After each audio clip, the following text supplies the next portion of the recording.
시편 63편 1절부터 마지막 절까지입니다. 오늘의 말씀은 시편 63편 1절부터 우리 마지막 절까지 다 봅니다. 시편 63편 1절부터 우리 마지막 절까지 천천히 같이 합독합니다. 하나님이여, 주는 나의 하나님이시라. 내가 간절히 주를 찾되 물이 없어 마르고 황폐한 땅에서 내 영혼이 주를 갈망하며 내 육체가 주를 앙모하나이다. 내가 주의 권능과 영광을 보기 위하여 이와 같이 성수에서 주를 바라보았나이다.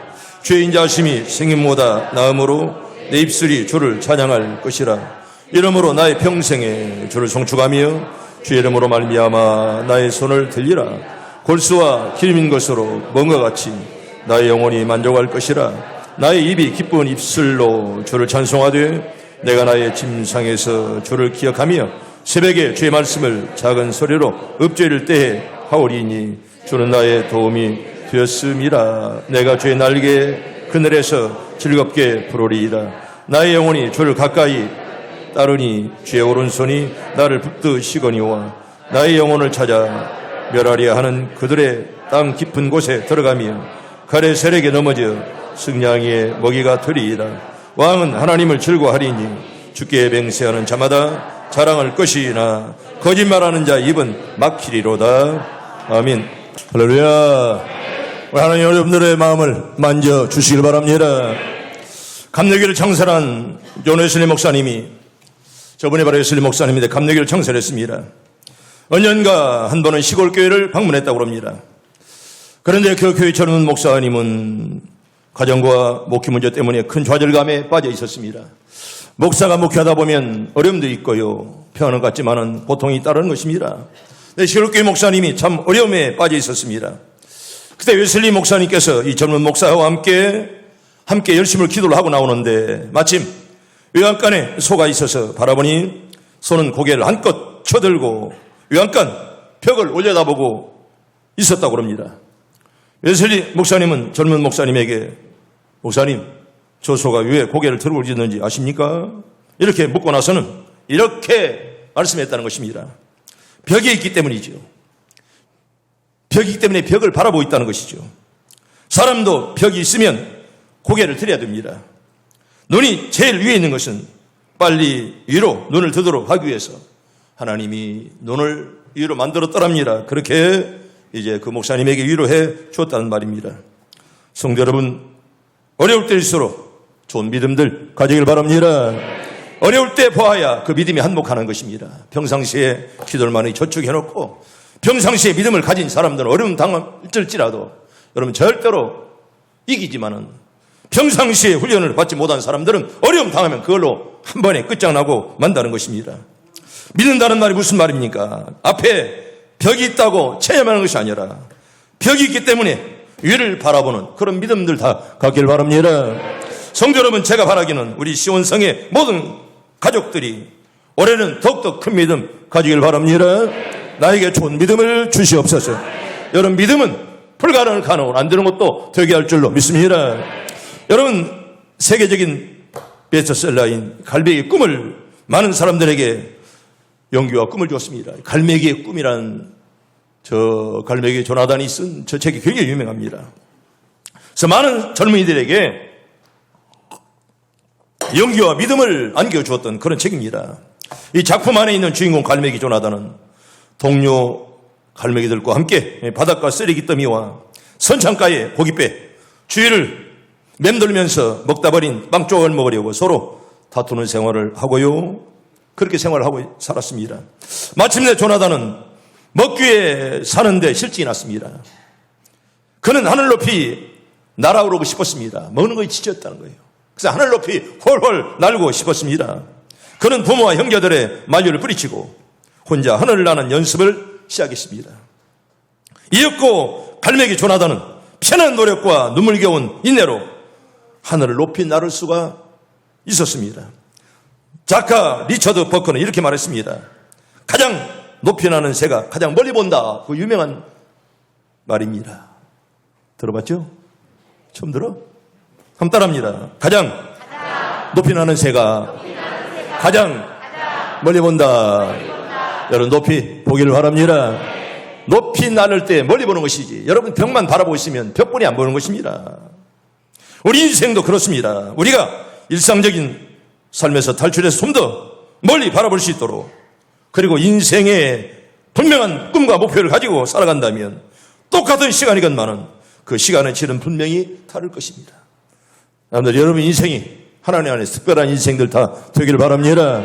멀리 보면서 멀리 뛰는 그런 연습. 여러분 벽만 바라보면 아무것도 안 보입니다. 벽을 넘어 계시는 하나님의 손길을 여러분 꼭 붙잡기를 바랍니다. 여러분 현대인들은 모두 심한 갈증을 느끼며 살아갑니다.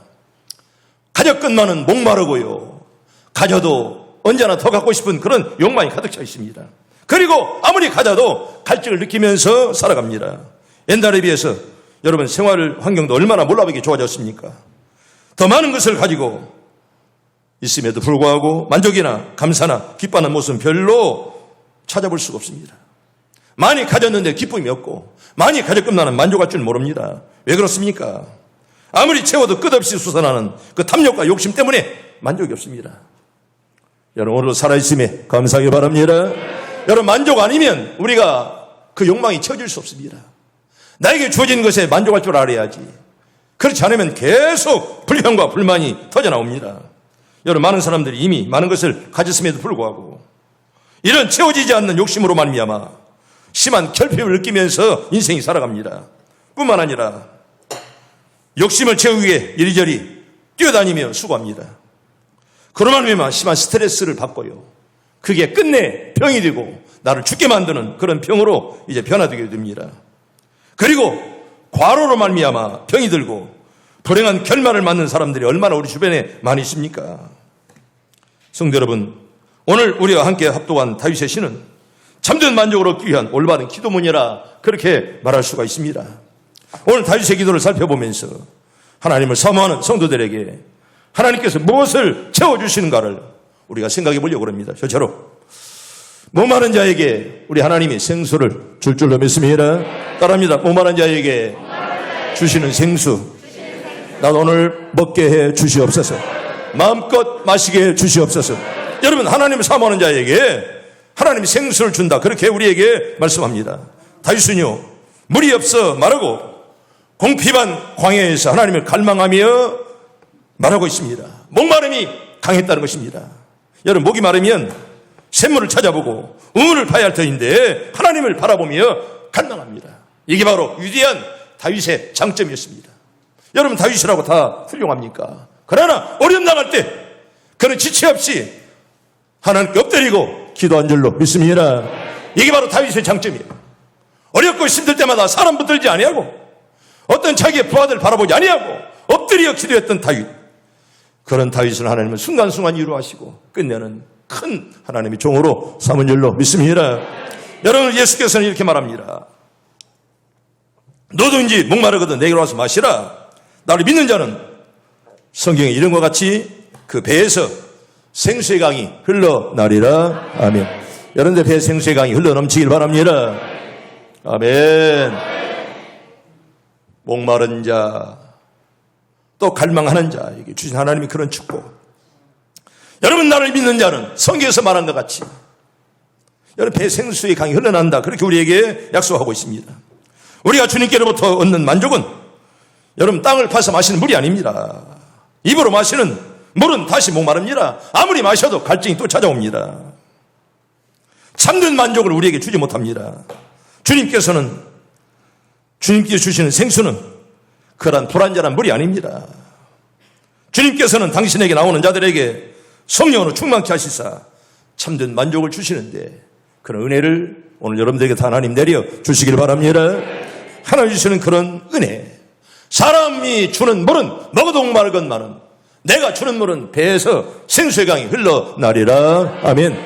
그 은혜가 계속 이어지길 바랍니다. 여러분 세상 물로는 갈증을 해결할 길이 없습니다. 우리 영혼을 만족해 하는 것은 오직 성령의 충만함 밖에는 없는 줄로 믿습니다. 성령의 바람이여 불어라. 그 바람이 여러분의 가정에 직장에 자녀들에게 성령의 바람이 활활 불어오기를 바랍니다. 여러분 우리의 영혼을 갈증을 만족하는 길은 그것밖에 없습니다. 하나님께서 주시는 은혜 이외에는 우리의 만족을 절대로 만족시킬 수가 없습니다. 그러므로 우리 영혼이 목마름과 갈급함을 거룩한 은혜의 생수로 채워주실 그 하나님을 사모하는 저 여러분들이 꼭 되기를 바랍니다. 여러분 성경 볼까요? 시편 107편 9절에 보면 하나님께서는 사모하는 영을 분명히 만족해 하십니다. 시편 107편 9절 봅니다. 시작. 그가 사모하는 영혼에게 만족을 주시며 줄인 영혼에게 좋은 것으로 채워 주심이로다. 아멘. 나나 여러분들에게 좋은 것들을 채워 주시길 바랍니다. 여러분 목마름이 채워지는 그런 은혜, 그런 축복. 아멘. 오늘도 여러분들에게 하나님께서 그런 은혜를 주시길 바랍니다. 여러분 경치 수출을 이란 말 여러분 들어봤습니까? 경치를 수출한다. 어떻게 경치를 수출하겠습니까? 아름다운 이 경치를 수출한다. 아마 이런 말 들어봤습니까? 여러분 로키산맥의 중심인 밴프라는 곳이 있습니다. 바로 저곳인데요. 로키산, 여러분 캐나다에 가면 몇 시간씩 졸고 와도 눈 떠보면 로키산맥입니다. 그런데 바로 토론토에서 가까운 곳인데요. 스프링스 호텔인데 저기 바로 몇백 년 된 그런 호텔입니다. 아마 제가 1900몇 년은 1993년에 갔는데 지금 막둥이 동생이 20년 이상을 거기에 살고 있습니다. 그 막둥이도 62살. 동생이 셋 있는데 제 막둥이가 60살, 한 25년 내지 30년을 살고 있습니다. 참 아름다운 동네입니다. 아마 살기 좋은 그런 곳이 바로 저기 바로 밴프입니다. 그래서 많은 사람들이 찾아옵니다. 참으로 아름답고 멋지고 그야말로 그림 같은 그런 동네였습니다. 근데 저 호텔을요 1888년에 지었는데요. 아직도 저 호텔을 능가하는 호텔이 캐나다에 없다고 합니다.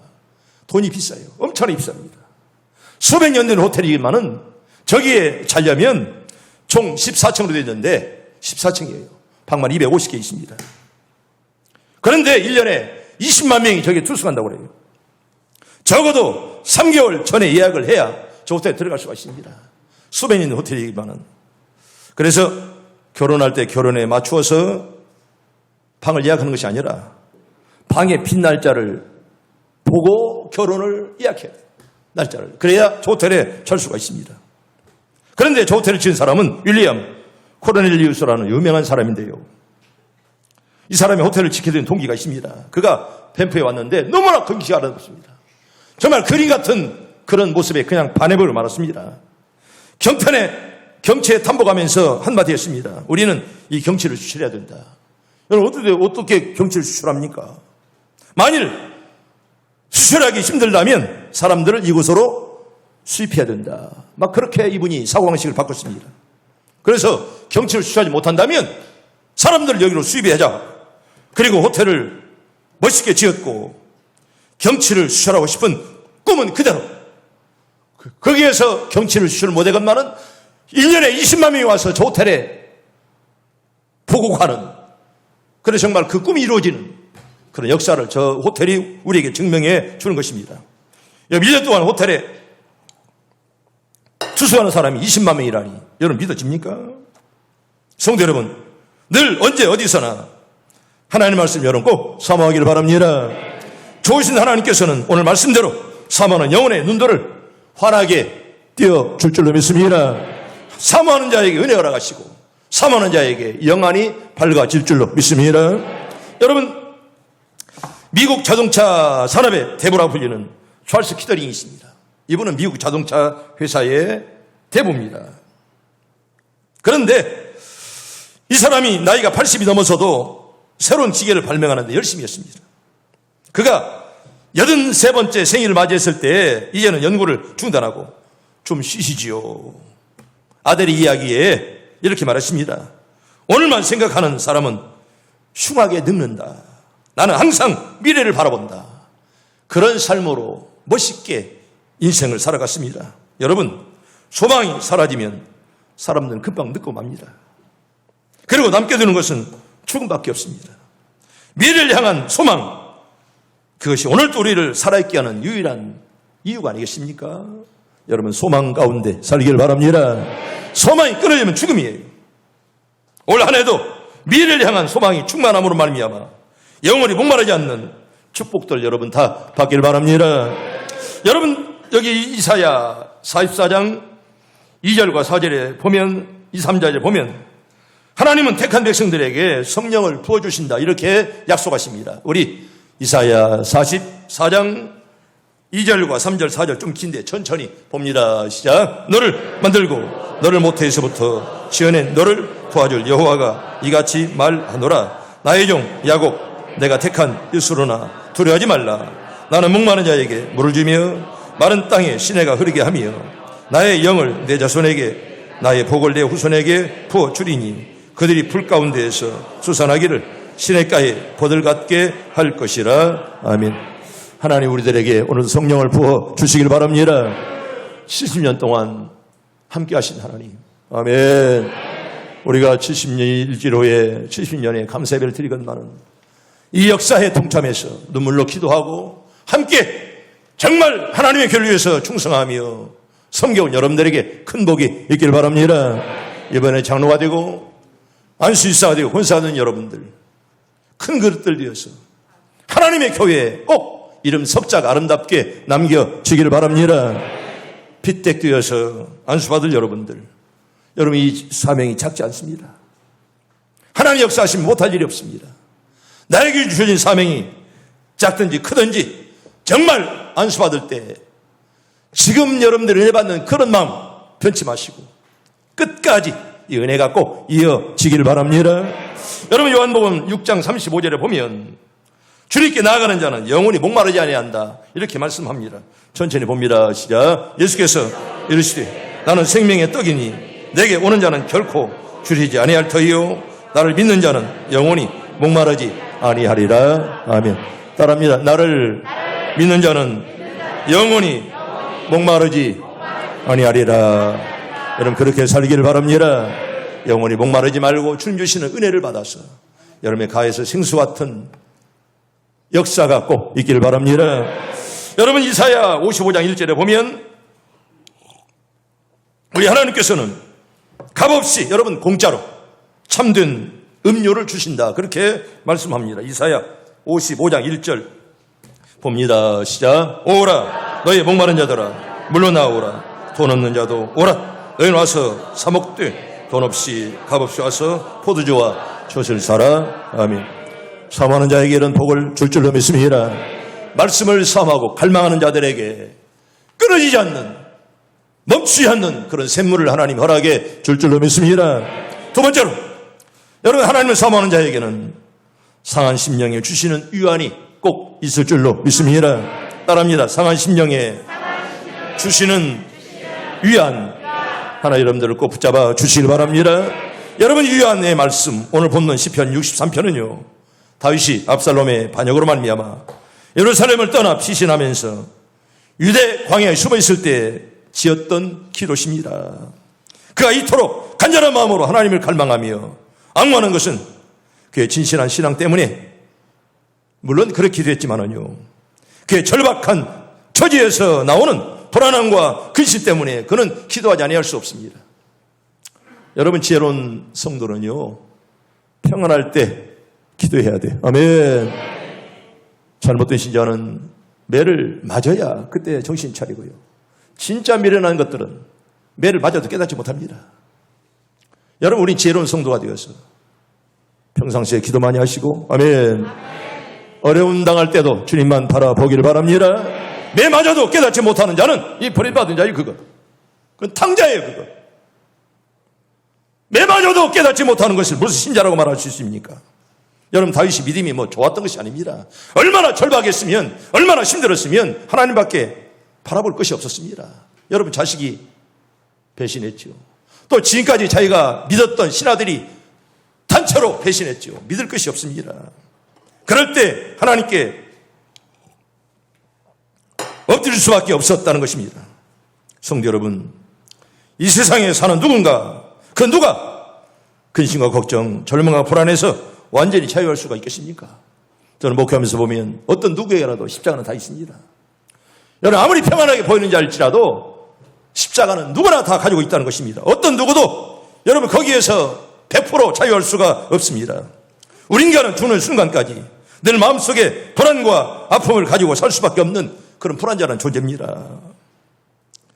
성도가 되었다고 해서 세상의 슬픔과 불안함, 아픔과 절망을 가져오는 상황으로부터 여러분 절대로 벗어날 수가 없습니다. 다윗도 지금 그런 공경에 빠져 있습니다. 자식이 배반했지요. 믿던 신하들이 달라들지요. 자기 장인이 죽이려고 그러죠. 여러분, 그러니 다윗이 어찌할 바 없은 그때에 하나님께 납작 엎드린 시가 바로 시편 64편입니다. 다윗은 바로 그러한 때에 하나님을 신뢰하고 하나님을 바라보며 하나님을 사모했습니다. 그래서 오늘 본문에 다윗은 내가 주의 날개 그늘에서 즐겁게 부르리다, 그렇게 7절에 보면 고백하고 있습니다.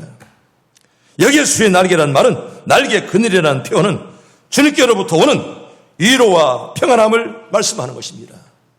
여러분, 다윗에게 줬던 평안함과 위로가 오늘 모두에게 있길 바랍니다. 여러분, 그런 평화로 하나님이 그런 평안을, 세상은요 그런 평안 주지 못합니다. 평화왕 하나님께서만 그런 평안을 주는 줄로 믿습니다. 이런 평안을 다윗이 받았습니다. 때문에 그는 깊은 산 골짜기에 다닐지라도 절대로 두려워하거나 낙심하지 않았다는 것입니다. 성도 여러분, 오늘 우리가 살고 있는 수많은 불안과 슬픔, 아픔과 절망의 순간에 그 무엇보다도 주님을 바라보시고 생명보다 귀한 주님의 인자를 경험하는 거룩한 하나님의 사람들이 꼭 될 수 있기를 바랍니다. 사람 바라본들 냄새나고, 여러분 세상 바라본들, 여러분 그게 나를 구원할 수가 없습니다. 하나님만이 참된 위로자가 되는 줄로 믿습니다. 성경 봅시다. 고린도후서 1장 3절과 4절 9절입니다. 제가 장례식 때 이 말씀을 종종 보았습니다. 자식을 잃어버린 부모, 또 남편 잃어버린 아내에게 위로할 말이 없습니다. 말씀밖에 위로할 길이 없어서 이 말씀을 종종 사실 보았습니다. 고린도후서 1장 3절과 4절 우리 천천히 봅니다. 시작. 전송하리로다. 그는 우리 주 예수 그리스도의 하나님이시요 자비의 아버지시요 모든 위로의 하나님이시며 우리의 모든 환난 중에서 우리를 위로하사 우리로 하여금 하나님께 받는 위로로서 모든 환난 중에 있는 자들을 능히 위로하게 하시는 이시로다. 아멘. 여기 짤막한 말씀 속에 위로라는 단어가 몇 번 나옵니까? 3번? 4번 나옵니다. 짤막한 말씀 속에 우리 하나님은요, 여러분 우리 절망 중에 있을 때 여러분 절대 우리를 그냥 내버려 두지 않습니다. 반드시 용기를 주시고 위로해 줄 줄로 믿습니다. 하나님이 만져주시고 엘리사야 그 만져주시면서 일어나라 하시는 그 음성 여러분 꼭 듣기를 바랍니다. 하나님 위로의 하나님이십니다. 아멘. 이 짤막한 말씀 속에 4번씩이나 이 단어가 나오고 있습니다. 성도 여러분, 우리가 이 땅을 살아갈 때 누가 우리를 참으로 위로할 수가 있습니까? 내가 힘들고 고통스럽고 어려움 당할 때 우리가 누구를 찾아가 의지하고 위로받을 수가 있습니까? 부모님, 친구, 믿을 만한 사람? 아닙니다. 어느 누구도 근본적으로 우리를 위로할 수가 없고 솔직히 믿을 수가 없습니다. 사랑하는 시온성 가족 여러분, 평생을 사는 동안 우리가 믿고 의지할 분은 오직 예수 그리스도 한 분밖에 없는 줄로 믿습니다. 주님만이 우리를 위로하시고 우리와 함께 하시고 통행하는 하나님, 어제도 오늘도 내일도 여러분 꼭 승리하기를 바랍니다. 그 다음에 여러분 말씀해 보면 이사야, 우리 한번 볼까요? 이사야 61장 1절과 2절 봅니다. 우리 예수님이 누굽니까? 상한 마음을 고치시는 하나님. 이사야 6장 1절과 2절 천천히 봅니다. 시작. 주 여호와의 영이 내게 내리셨으니 이는 여호와께서 내게 기름을 부으사 가난한 자에게 아름다운 소식을 전하게 하려 하십니다. 나를 보내사 마음이 상한 자를 고치며 포로된 자에게 자유를, 갇힌 자에게 노임을 선포하며 여호와의 은혜의 해와 하나님의 보복에 나를 선포하여 모든 슬픔을 위로하되. 아멘. 주님께서는 이 땅에 오셔서 마음이 상한 자를 고치신다, 그렇게 약속을 하셨습니다. 특별히 우리 가운데 마음이 상한 자 있습니까? 예수 그리스도의 치료의 영이 깨끗하게 고쳐주시길 바랍니다. 라파의 하나님 우리를 치료하게 하셔서 건강하게 살아가는 여러분들 꼭 되기를 바랍니다. 여러분 정신이 건강해야 육체도 건강해요. 아멘. 여러분 깨끗하게 살아야 육체도 깨끗한 거예요. 내 마음이 정신이 깨끗해야 여러분 육체도 깨끗하고요. 또 그런 마음으로 살아야 하나님의 축복이지. 더러운 마음 가져서 오래 살아분들 그게 축복이 아닙니다. 요새 하는 기도의 제목이 늘 있잖아요. 새벽마다. 이 나라에, 우리 교회에, 우리 가정에 맑은 물이 흐르게 해 주시옵소서. 여러분, 더러운 물이 흐르지 않도록, 저주의 피가 흐르지 않도록 맑은 물이 흐르라 하시오. 마틴 루터는 그렇게 기도합니다. 하나님의 교회가 날마다 맑은 물을 흘려야 된다. 재정적으로, 행정적으로, 또 이성적으로. 여러분, 진리 가운데 하나님의 교회가 깨끗해야지. 하나님의 교회가 더러우면 이게 교회입니까? 70년을 함께 하신 하나님, 계속 우리 교회는 맑은 물이 흐르게 해 주시옵소서. 여러분, 그렇게 기도해야 돼요. 더러운 것들이 들어오지 못하도록, 사탄이가 역사하지 않도록 하나님만이 임재하는 교회가 되게 해 주시옵소서. 여러분, 이사야 시편 42편 5절에 보면 낙심할 때 하나님을 바라봐야 돼요. 시편 40편 5절 봅니다. 시작. 내 영혼아, 내가 어찌하여 낙심하며 어찌하여 내 속에서 불안하여 하는가. 너는 하나님께 소망을 두라. 그가 나타나 도우심으로 말미암아 내 여전히 찬송하리로다. 아멘. 하나님, 여러분들의 가정을 도와주시길 바랍니다. 자녀들에게 힘을 주시길 바랍니다.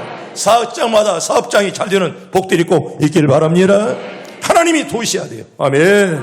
하나님이 떠난 가정 되지 말고, 하나님이 떠난 자녀들 되지 말고, 하나님의 손이 함께하는 자녀들 다 되기를 바랍니다.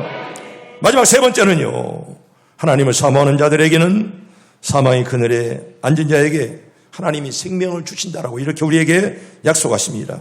앞서 설명드린 것처럼 다윗은 지금 생명의 위협을 느끼는 그런 상황이었습니다. 여러분, 자식이 배반하고 또 신하들이 자기를 둘러싸고 말입니다. 또 장인이 죽이려고 따라다니고 말입니다. 그야말로 생명의 위협을 느끼는 그런 상황이었습니다. 그렇게 나의 영혼을 찾아 멸하려는 그들을 이렇게 말합니다. 여러분, 그들 누굽니까? 여러분, 적국의 군사들이 아닙니다. 그들은 바로 자식이고 장인이고 믿었던 신하들입니다. 때문에 얼마나 다윗이 고통스러웠겠습니까? 여러분, 믿었던 자에게 배신당할 때 고통 아십니까? 여러분, 지나가는 나그네가 욕한들 아무런 상관없어요. 그런데 믿었던 자가 배신하면 여러분, 그것처럼 가슴이 쓰릴 수가 없는 것이에요. 여러분, 여기서 말하는 그들은요, 여러분, 적군들이 아니에요. 자기 아들이고 자기 장인이고 믿었던 신하들이었습니다.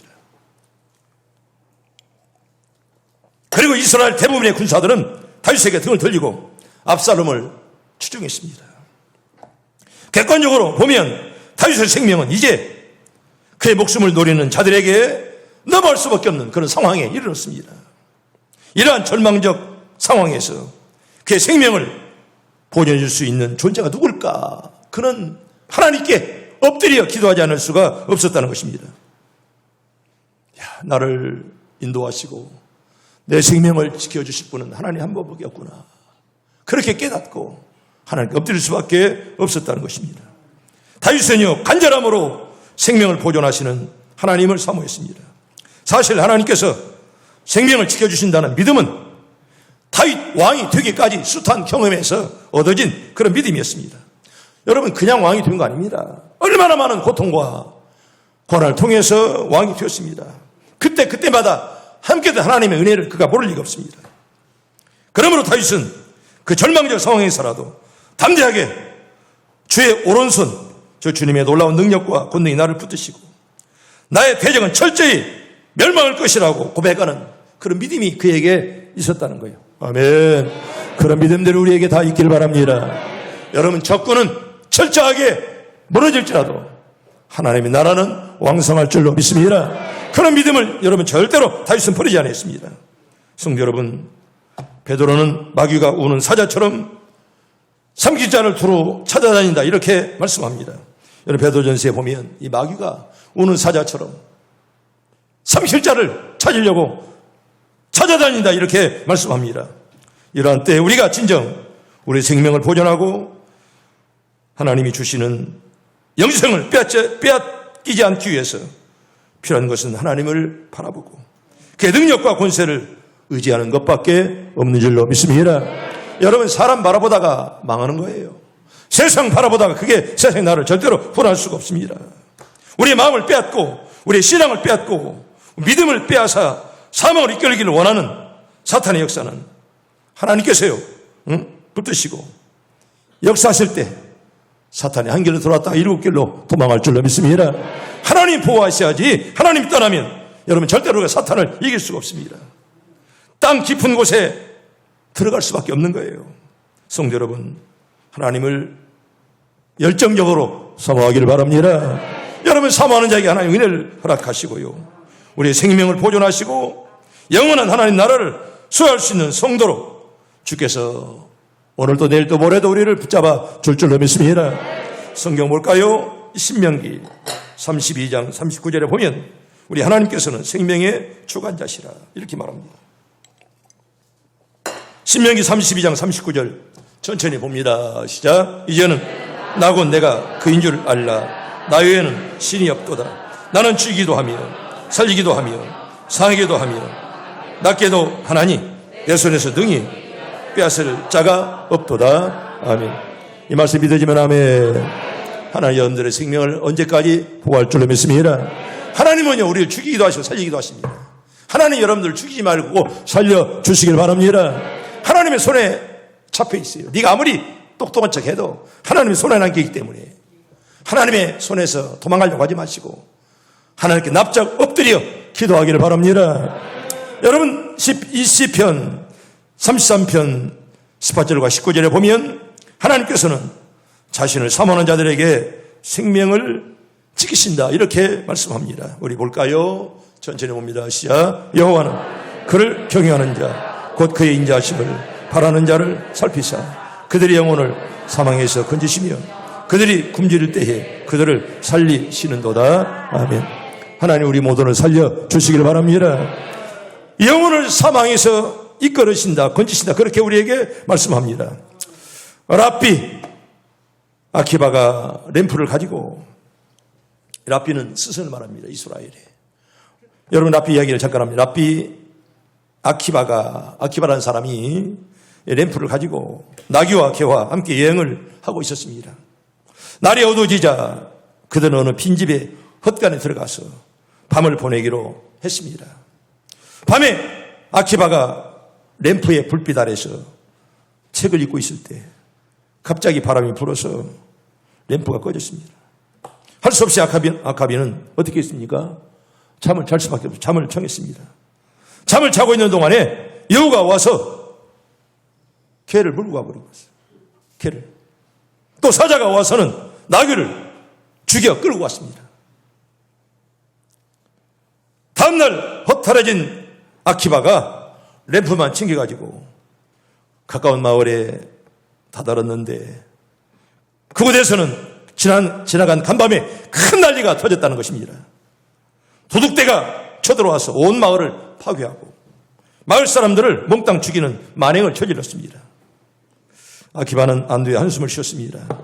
만약 램프가 안 꺼졌다면, 불이 안 꺼졌다면 나 역시 도둑에게 발견되었겠지. 개가 있었더라면 막 펑펑 짖어서 도둑이 달려왔겠지. 나귀도 역시 시끄럽게 울어댔겠지. 모든 걸 잃어버린 덕분에 내가 목숨을 건졌구나. 최악의 상태에서라도 희망을 가져라. 불행보다 더 무서운 것은 불행이 닥쳐올 때 희망을 완전히 버리는 것이다. 이렇게 그가 책에 써놨습니다. 성도 여러분, 희망을 버리지 않을 때 불행은 언제나 다행으로 바뀔 수가 있습니다. 성도 여러분, 여호와 우리 하나님은 당신을 경외하고 그 인자하심을 바라는 자들의 생명을 지키시고 영원한 피난처가 되어주는 줄로 믿습니다. 희망만 버리지 않으면 하나님이 희망이 되어주시고 우리 영원히 함께할 줄로 믿습니다. 여러분 또 하나 봅시다. 시브리서 6장 18절 19절 20절에 보면 하나님께 소망을 두는 자들에게 영생의 보장이 있음을 말씀합니다. 나는 악한 자에게는 존경받기 싫어요. 나는 마지막 은퇴할 때까지 잘못된 자에게는 책망하고 나는 그렇게 목회하지. 사람 눈치나 시시 살피면서 그런 짓거리 안 해요. 회개 없는 자에게 당신 참 훌륭한 자요. 나는 절대 그런 짓 안 해요. 그런 목사 원한다면 다른 데 가시오. 다른 동네. 여기 있지 말고. 하나님께 소망을 두는 자에게 영생 보장이 있지. 하나님 떠난 자에게 하나님께서는 복을 주지 않아요. 우리 볼까요? 히브리서 6장 18절과 20절까지 천천히 봅니다. 시작. 이는 하나님이 거짓말을 할 수 없는 이 두 가지를 변하지 못할 사실로 말미암아 앞에 있는 소망을 얻으려고 피난처를 찾은 우리에게 큰 안위를 받게 하려 하심이라. 우리가 이 소망을 가지고 있는 것은 영혼의 닷가서 튼튼하고 견고하여 수장 안에 들어가나니 그리로 앞서가신 예수께서 멜기세덱의 반차를 따라 영원히 대시장이 되어 우리를 위하여 들어가셨느니라. 아멘. 하나님께 소망 두고 살길 바랍니다. 여러분, 사람을 사귀어도요, 좋은 사람 사귀세요. 목사도 좋은 목사 사귀어야 돼. 난 목사지만. 목사라고 다 목사가 아니에요. 여러분, 성도 사귈 때 좋은 성도 사귀세요. 종자 나쁜 거 사귀지 마세요. 왜? 네 믿음 손해보는 거예요. 여러분, 소망을 두는 자들에게 하나님께서 복을 주시고 은혜가 있지. 소망을 떠난 자에게 여러분, 그런 자와 함께하면 너도 잘못된 길로 걸어갈 수밖에 없는 거예요. 하나님은 절대로 거짓말을 할 분이 아니십니다. 거짓말을 할 수도 없고 하나님 약속하는 것을 절대로 변치 않는다, 그렇게 말씀하십니다. 하나님만이 우리 영원한 피난처가 되는 줄로 믿습니다. 하나님만이 피난처이기 때문에 사람 의지하지 말고, 사람 의지하려면 좋은 사람 의지하세요. 좋은 사람.